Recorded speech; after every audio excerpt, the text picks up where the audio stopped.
So I had an opportunity to talk to Mark early today, Jason, and had an opportunity to talk with Glenn Youngkin actually about this, about early voting. And the feeling I got, and I'm going to ask you, what you think about this, but the feeling I got was, it's not something that really is that we are in the past really supportive of. However, now it's just kind of the pH of the water that we're swimming in right now. So we may as well use it. And so getting people out to the out early for early voting, or getting their ballots in early, is probably a good thing. It probably helps you to manage your efforts as far as recruiting new voters. Yeah, so I mean, you're exactly right. I think traditionally early voting is not something that would be a focus for us and Republicans. However, that's the current battlefield. So that's what we fight on. We do have a big push to get out the vote early. It starts September 17th. And so that is a large focus now of our campaign, is number one, educating people that you can vote early. And then number two, how to go about doing it. Obviously, tied to that is election integrity. And so, we will always have concerns about election integrity that's tied to early voting and the manner with which you can vote. So, there are a lot of issues there to really unpack, but to answer your question, early voting is something that's very important for our campaign, and we would urge everyone to get out and vote early. Yeah, there's a couple of different efforts going on within different parts of the parties, I guess both, but mostly that I've seen connected with the Republican Party and the caucus regarding election integrity. Our group, the Spirit of VMI Political Action Committee, is starting to get into that game to better inform the people who support us and follow us as to where we stand. Probably initially, the first tranche of this is probably initially where we stand as far as how confident can or should you be as a voter that your vote is going to actually be counted and counted correctly and matter. And then maybe evolution 2 or deeper into the evolution 1, we're going to try to do something about helping with that in one way, shape, or form. So it goes hand in hand with what we're trying to do from the Spirit of VMI. I didn't even introduce myself. I'm Matt Daniel. I'm the chairman of the Spirit of VMI Political Action Committee. And what that is, it's a Virginia 527 entity, a political action committee. It's not a 501c3 nonprofit. It's a political action committee that is able to support candidates in running for office. So we are independent of VMI. We don't represent officially VMI or its alumni agencies, which are a 501c3, but we do run same way, same day, try to hold hands when it makes sense, and try to advise back and forth and try to support and protect issues that they think are important. And sometimes they align and sometimes they don't align. But so our role and our mission, if I was going to crunch it into a sentence, is to stand watch over VMI when it comes to what's going on in Richmond. So legislation and legislators to make sure that no malintent and no malaction is taken, if that's even a word, against VMI. So in this interview today, this is the Spirit of VMI Election 2021 series, where we're trying to interview as many candidates as we can for Virginia Assembly House of Delegates. And today we've got Jason Ballard. Jason Ballard is from the 12th House of Delegates district, which is, correct me if I'm wrong here, but Blacksburg and part or maybe all of Giles County. Is that right, Jason? That's correct. It's all of Giles County, Blacksburg, Virginia Tech area, actually city of Radford and Radford University, as well as a little piece of Pulaski County. Okay. How's it going? It's going very well. I mean, we're excited. Our numbers are showing that we're far ahead of where we necessarily anticipated we would be at this point. And so, we're driving on. We're moving forward.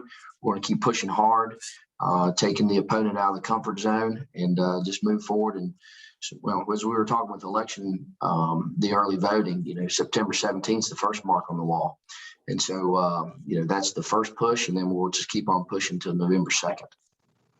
Okay. What people may not know about you, Jason, and I picked this up from a little bit of talking with you as we set this meeting up, also doing some research and talking to some other people that Jason's an Army officer, an Army National Guard officer. Is that right? Army Reserves. Army Reserves. Okay. Army Reserves. Lieutenant Colonel in the Army Reserves, deployed several times. Has deployed with some very capable units, the 160th, and I'll let you tell us what that is. He serves as a judge advocate general officer, so a lawyer in the Army, but lawyers are not JAG officers are not necessarily ones who sit back in the back and they go forward with the forces to make sure that all is going smoothly for those forces when they engage. So tell me about the 160th and your time in combat. Yeah, I appreciate that. So, I spent 12 years on active duty and had just a tremendous experience. My first deployment was to Afghanistan, so it's troubling to see what's going on in the world today. That was with 10th Mountain Division. My second deployment was again with the 10th Mountain Division to Baghdad. And then my third and fourth deployments was with the Joint Special Operations Task Force. So I was assigned to the 160th Special Operations Aviation Regiment headquartered at Fort Campbell. And so basically, if you know anything about the 160th, the nickname's the Night Stalkers. It's the Army's premier elite aviation unit, and primarily their missions are conducted at night. And they are essentially the aviation asset that supports all of our elite ground special operations forces. So, some of it obviously is a little bit classified, but essentially the Night Stalkers are always on the front line of every, serious conflict we have across the globe, and they are there to support our warriors that are on the ground. And so I was the lawyer. They called it the regiment judge advocate for the 160th. And when I deployed with them, we would go forward with the task force, and I was the senior lawyer to be the advisor to the ground commander, the task force commander. And it's across all components: Army, Navy, Air Force, Marines. And so wherever the commander went, that's where I went. And it was quite the eye-opening and humbling experience, and very thankful to be a part of that unit. That's impressive. I know by reputation, the 160th, I myself am a Marine aviator. And so aviators kind of run in the same crowd, and you learn a lot from each other, flying different platforms, even different modalities.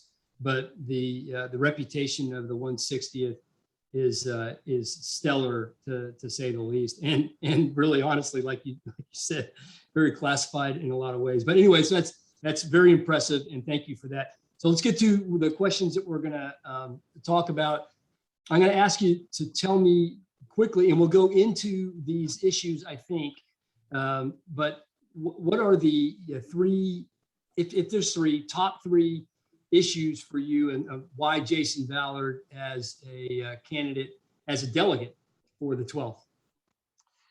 Yeah, so I appreciate that. I mean, really, the top three issues, and there are many issues, and candidates are always asked the question, what are your top priorities? And sometimes it's hard to boil them down to two or three, but I would say education is certainly the top, or at the top. I have 3 children in our public schools, and so that was really one of the reasons why I decided to get involved in running for office. Of course, the pandemic hit, and I was very frustrated with the way the public education was going, and some of the things coming out of Richmond. And, I saw firsthand my kids, whom are now 13, 11, and 6. So I have a first grader, a sixth grader, and an eighth grader in our public schools. And I saw how they suffered. And so I decided to get involved. And so certainly looking at public education, how we pay our teachers, how we fully fund our schools, making sure our teachers and students have all of the best resources available at their disposal in order to educate our children. Because, as I'm sure everyone agrees, that is the future. It's the future of the Commonwealth, and it's the future of our country. And so if we are not focusing on educating our children, then we're just lost. So that's certainly a top priority. Economic growth here in the 12th district is another huge issue. We are not Northern Virginia. Quite frankly, we're very happy about that. So here in Southwest Virginia, we are always looking for ways to create economic growth, bring in jobs to our area, keep jobs in this area, and then attract and retain the most skilled and qualified workers we can get. Again, I mentioned earlier, we have Virginia Tech and Radford in the 12th district. And what you'll see is when these very educated, just amazing young people graduate, the first thing they do is try to leave and go somewhere else. And so we need to have the jobs and the structure in place to keep them here. We want them here. One of the things that I continue to say is we want to make, this area, the New River Valley, the best place to live, work, raise a family, and retire. So that's certainly going to be a major focus of mine. And then again, I said it's hard to really put a big top three, but you'll find that I always talk about supporting our law enforcement. I think right now they are being vilified at the expense of, the other side, and I think it's just unfair to them. So I'm a huge supporter of law enforcement. I think we must have them to keep our community safe. As a parent, I'm very thankful for our police officers in our community because, they allow me to rest easy at night. And, I talked about my experience in the military. I've been all over this world and I've seen the evil that exists. And so, I'm thankful to live in a district that is very safe and is protected by our brave men and women in uniform. Well, let's start there. Let's start with law enforcement. So is crime, it seems to be up everywhere. Is crime rate up, and what sorts of crimes are up in your part of the state? Sure, crime rate's definitely up. Again, I've tried to be a candidate that I don't sling a lot of mud at the other side, but you can blame the Democrats right now in Richmond for crime rates being on the rise, and you can blame our current governor. This parole board issue where they just decided to let violent convicted felons just out of prison for no reason. And we actually saw that here in the 12th district. There's a case that is often talked about. A gentleman had 56 prior felonies, 56 felonies. And the parole board let him out into our community. And you know what the first thing he did was? He didn't go and try to find a job. He didn't go to try to be a productive member of our community. He went and tried to rob a convenience store in Pulaski. And thankfully that was ended without any violence or bloodshed. And he's right back where he should be. And even the Commonwealth attorney there blasted our current elected officials and said, why in the world was this guy ever let out on the street back in our community? And so what you're seeing right now out of Richmond is just danger. It's fraught with this failure of leadership. And, quite frankly, I'm hoping that we can change that. We have to do something about this idea that, our communities should be unpoliced and just let violent actions go unpunished. Do you know, and I don't know if you feel comfortable answering this or not, so tell me if you don't, but do you know where your opponent, I think your opponent's name is Chris Hurst, right? Do you know where he stands on specifically the parole board issue?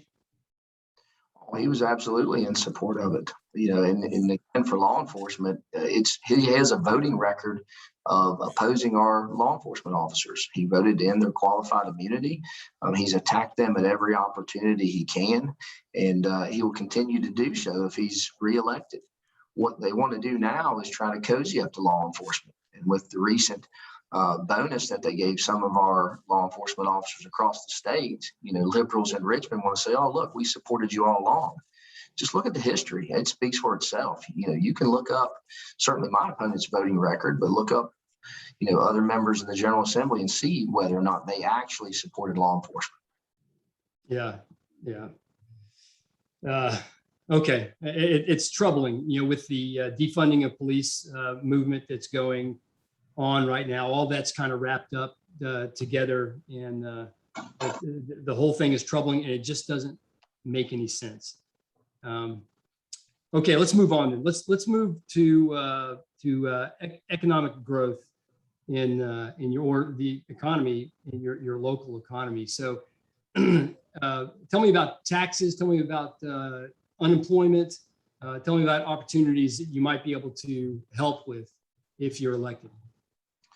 Sure. I mean, right now you're seeing families suffer because of the policies currently in place. Gas tax is up, inflation is high, opportunities are scarce. And, I attribute it directly to our current elected officials. Here in the 12th district, you have just good, honest, hardworking people that want to find an honest living at an honest wage and make it through life, raise their family. They're good, God-fearing Christians here.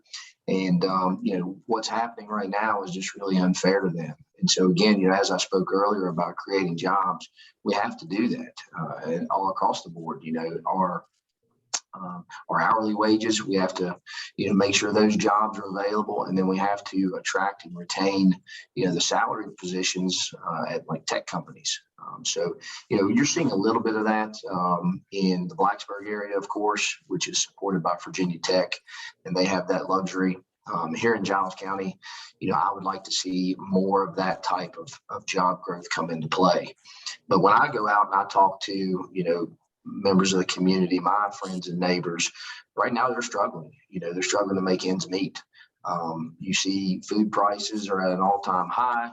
As I said, gas price is way up. The folks that used to be able to enjoy taking a small vacation, they can't go on vacation anymore because it costs so much just to drive there. So we have to do something to change the way we're operating in Virginia. And you talked about Glenn Youngkin, who's running for governor. I think he just recently put out a plan that's going to address a lot of those issues.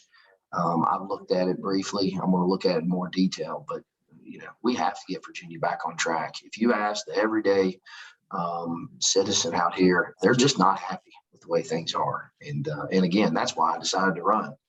I don't have a deep background in politics, but certainly I have a long history of serving my fellow neighbor in the community. And so that's what I'm trying to do. Okay. Thank you for that. Education was your first priority, actually, that we are now to that question. So education has been a hot topic. It's become a hot topic in the nation, but much focused around the type of activity that's been happening in Loudoun County. With the introduction of racist ideals and ideas into the DNA of our population through education. So, are you seeing that kind of threat in Giles County in District 12? Yes. Oh, yes. Yeah. I mean, that certainly made its way here. It's being addressed and fought at the local level with our school boards and our boards of supervisors. And so, yeah, absolutely. It's here. It's here in Giles County. It's in Blacksburg. It's in Radford. It's in Pulaski. It's in Fairlawn. You see it all over our district. And so it is a very hot topic, and it's very concerning to a lot of people. So if you were able to, even not as an elected official yet, but if you were able to talk to a voter before they get to the ballot box on anywhere between the 17th of September and the 2nd of November, what can they do to try to have an effect on stopping that the degradation of curriculum in their public schools? Sure. I mean, all of this stuff needs to be handled at the local level. What I'm tired of seeing are mandates coming out of Richmond. I mean, you think about it. Folks in Richmond that have never been to this part of Virginia, Southwest Virginia, want to hand down mandate after mandate after mandate. And I just don't believe in that. I think all of this should be handled at the local level. And I think we should give parents the most power in how we educate our children. And again, so they can hold the local school board officials accountable if they're not happy with the curriculum. But right now, what you'll see is people opposing by a large majority coming out of the mandates coming out of Richmond, and our local school boards can't do anything about it because they risk losing state funding.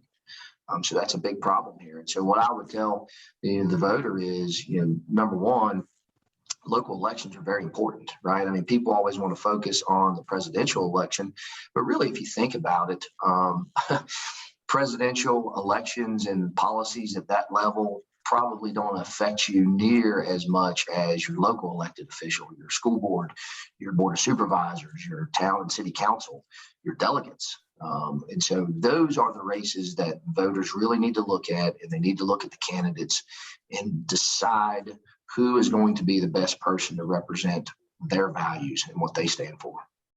We didn't call this out specifically, and thanks for that, by the way. I think it's a very practical approach, sort of not necessarily promoting down ballot, I guess, behavior at the polling booth, but that the local issues are ones that people ignore. They look for the big ticket statewide election, and generally, when it comes to their local, even the Virginia Assembly, most people are not educated about that at all. So understanding things like this, I'm going to read this to you, and it's more on education, and it may get you fired up. So I don't want you to come across the screen at me here, but critical race theory in the public schools is an issue and has exploded in Virginia and across the nation. The NEA announced in July it encourages the teaching of critical race theory in schools, wants to hire staff to fight back against those who oppose CRT, and create a national day of action to start a dialogue about systemic racism.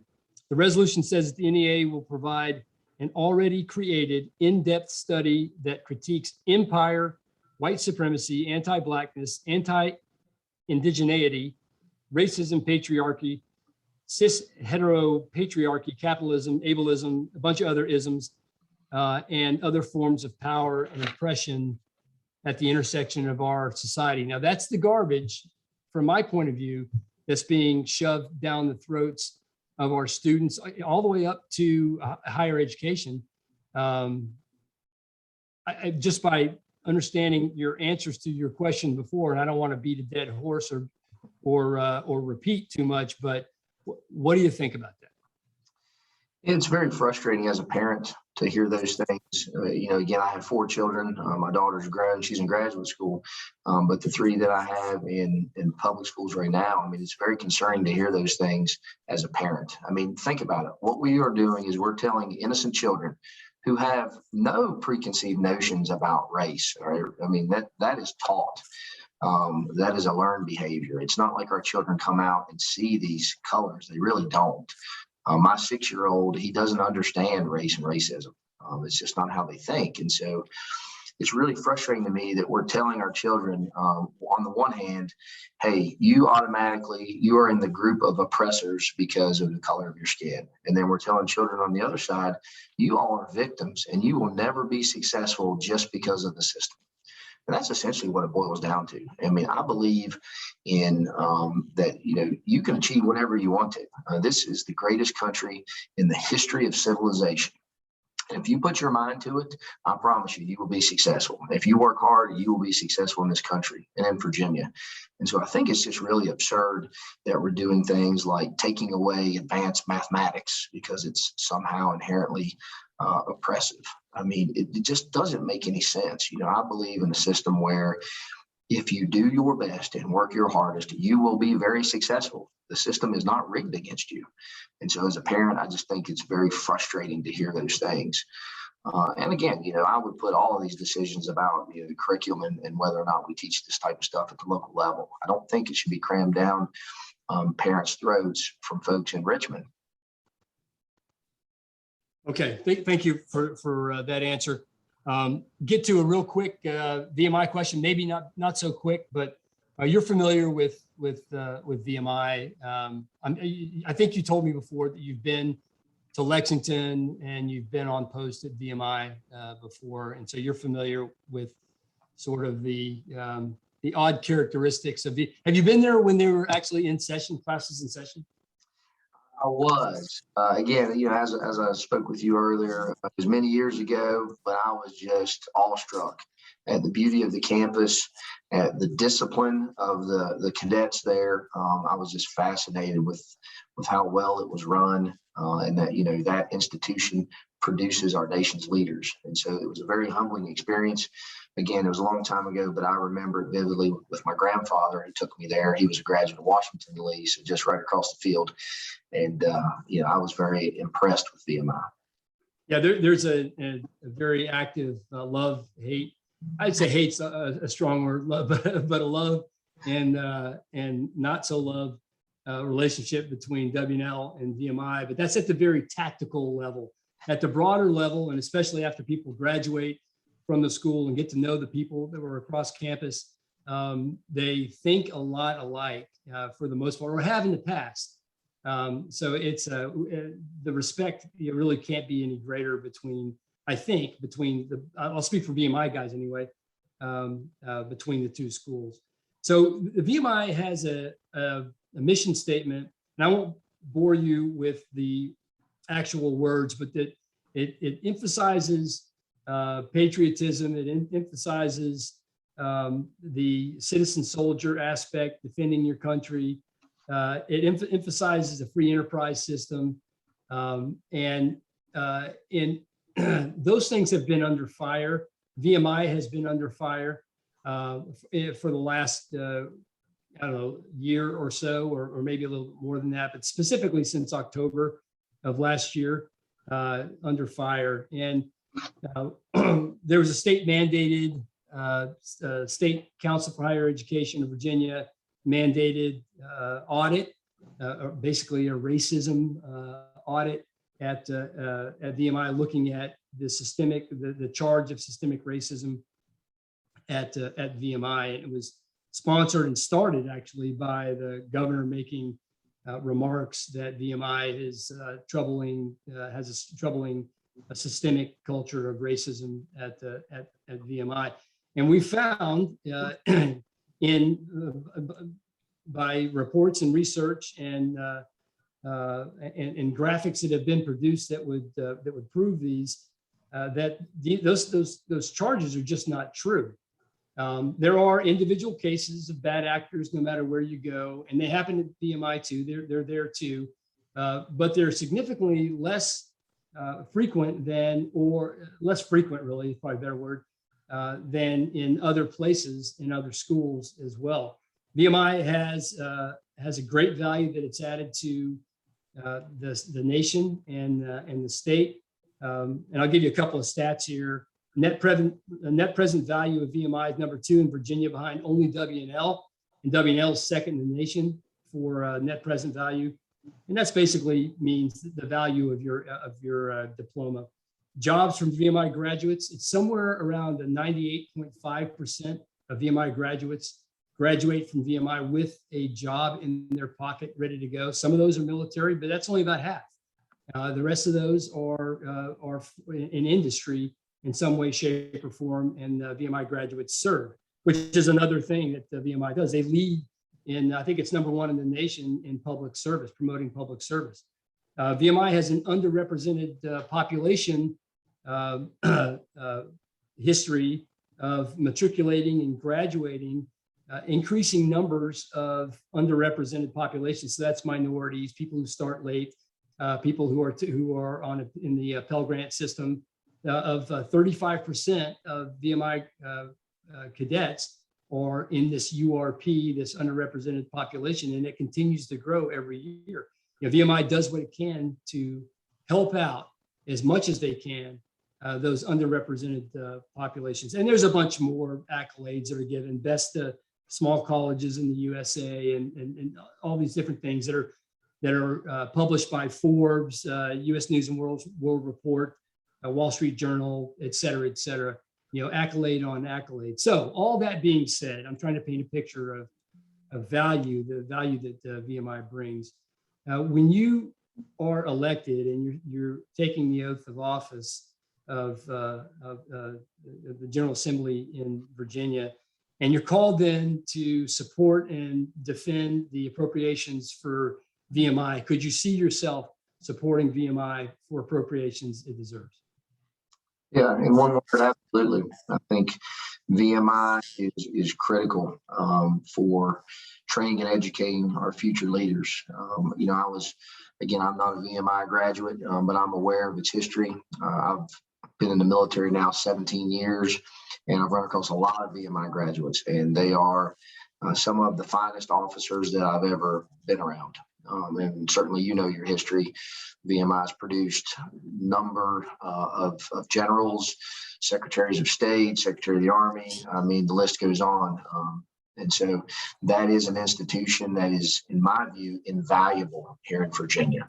And especially its proximity to my district, House District 12. I mean, VMI is just right down the road in Lexington. So absolutely, I am happy to defend that appropriation when I'm elected. I mean, I think, VMI's honor code is something to be modeled. And I was reading earlier, and I thought it was just kind of a simple thing. And I thought, man, if everyone could follow that, our world would be a better place. As a cadet will not lie, cheat, steal, nor tolerate those who do.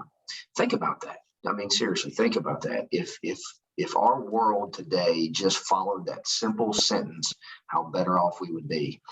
And as I understand it, VMI has a single infraction policy. So it's not like there are degrees of honor and integrity. One strike and you're out. And I think when it comes to honor and integrity, that's the way it should be. Again, I have nothing but the utmost respect and admiration from VMI. I've lost you. Oh, where did you lose me? The last thing you said was think about it. I think what it said was my bandwidth is low for some reason. I think it's on my end. We're still recording. So hey, I appreciate that. And those things are under fire. That the free enterprise system is under fire by the introduction of some of the diversity, equity, and inclusion initiatives that are being introduced at VMI, the threat of the introduction of critical race theory. Not that we shouldn't be diverse, not that we shouldn't be inclusive, and not that we shouldn't be equality minded, but to fix something that's not broken and to reverse years of good progress and productivity is harmful to us.